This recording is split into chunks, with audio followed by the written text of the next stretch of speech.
Épisode 8. Le piège de l'ombre. Le soleil se lève sur le village, mais Naya ne trouve pas la paix. Après la déclaration de Sorian, les regards des villageois sur elle ont changé. Certains sont admiratifs, d'autres empreints de jalousie. Assise près de la rivière, elle confie ses craintes à son amie Kémy. « Kémy, je ne comprends pas pourquoi Sorian m'a choisie.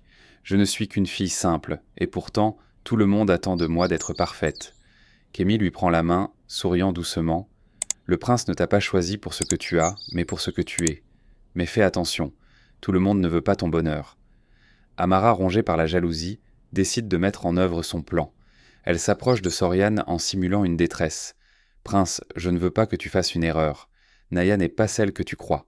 Il y a des choses sur elle que tu ignores. » Sorian la fixe froidement. « Amara, ce n'est pas à toi de juger Naya. Si tu as des preuves, montre-les.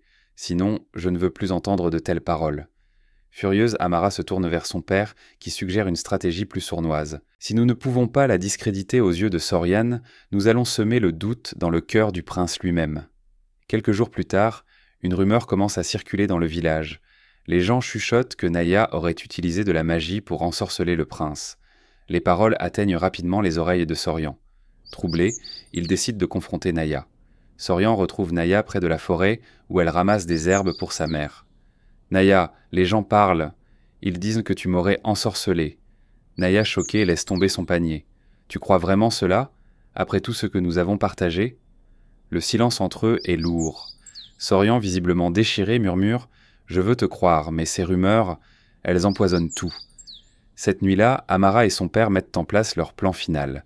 Ils embauchent un homme du village pour déposer un sac contenant des objets rituels devant la hutte de Naya. Le lendemain matin, des villageois découvrent le sac et accusent immédiatement Naya de sorcellerie. Le chef du village convoque une assemblée pour décider de son sort.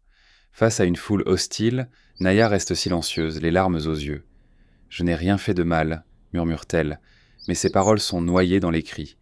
Alors que l'assemblée s'apprête à prendre une décision, Sorian fait irruption, tenant une preuve qui pourrait innocenter Naya. Mais est-ce suffisant pour renverser la situation ?